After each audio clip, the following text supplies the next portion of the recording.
कराची में साबिक director Orangi pilot project Parveen Rahman की फैमिली को जान का खतरा।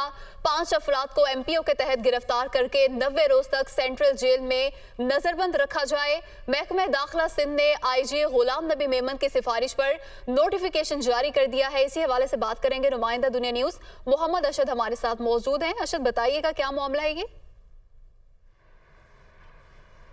जी बिल्कुल, देखें, साल 2013 में औरंगी पायलट प्रोजेक्ट की डायरेक्टर थी परवीन रहमान, जिनको फायरिंग करके कत्ल कर दिया गया था। इनके इस कत्ल केस के अंदर 5 मुल्जिमान को जो था वो पुलिस की जानिब से चालान किया गया था और उनको गिरफ्तार किया गया था। जिसके बाद ये तमाम तर अफराद जो थे उन्होंने अदालत में जो था इनकी सज़ाओं के खिलाफ जो थे वो उन्होंने अपील की थी, जिसमें अदालत की जानिब से उनको रिलीफ मिला था। इसके बाद IG सिंध है गुलाम नबी मेमन, उनकी जानिब से ये सिफारिश की गई महकमा दाखिला सिंध को कि इन तमाम तर अफराद से परवीन रहमान की जो फैमिली है, खासतौर पे उनकी जो बहन है, वो औरंगी पायलट प्रोजेक्ट को अब चला रही हैं। इनकी जान को खतरा है और ना सिर्फ इन लोगों को बल्कि इनके साथ जो औरंगी पायलट प्रोजेक्ट के अंदर जो तमाम तर लोग काम करते हैं उनकी जानों को भी जो है वो खतरा है। जिसके बाद महकमा दाखिला सिंध की जानिब से अब ये नोटिफिकेशन जो है वो जारी किया गया है कि इन तमाम तर अफराद को, 5 अफराद को जो है वो सेंट्रल जेल में जो है नुक्से अमन के तहत, MPO के तहत जो है इनको नजरबंद रखा जाए। उसके बाद 90 रोज बाद जो है सिंध हुकूमत की जानिब से मजीद जो है वो फैसला किया जाएगा, जबकि पुलिस जो है उसका भी ये कहना है कि मजीद इस हवाले से जो है वो तफ्तीश की जाएगी।